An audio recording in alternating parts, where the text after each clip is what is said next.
అందరికీ నమస్కారం. నేను 18వ ఐపీఎల్ ట్రోఫీని ఇవాళ మీతో కొన్ని విషయాలు పంచుకుందామని మీ ముందుకు వచ్చాను. టీం మారడానికి అవకాశం ఉన్నా తను యాక్షన్లోకి వస్తే చాలు ఎంతైనా పెట్టి కొనడానికి సిద్ధంగా ఉన్న ఓనర్స్ ఉన్న లాయల్టీ మ్యాటర్స్ అంటూ ఒకే టీములో ఆడుతూ ఉండిపోయాడు. 17 సార్లు తన టీమును గెలిపించడానికి పరితపిస్తూనే ఉన్నాడు. 18వసారి కూడా తను ఫైనల్కి వచ్చాడు. 9,000కు పైగా పరుగులు, 8 సెంచరీలు, 66 హాఫ్ సెంచరీలు.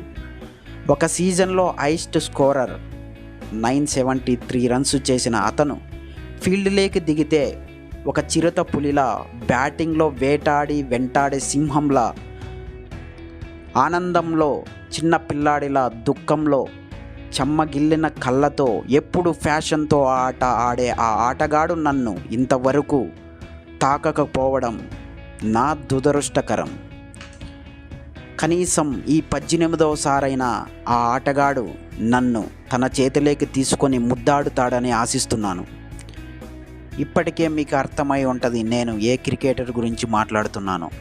He is none other than king Virat Kohli.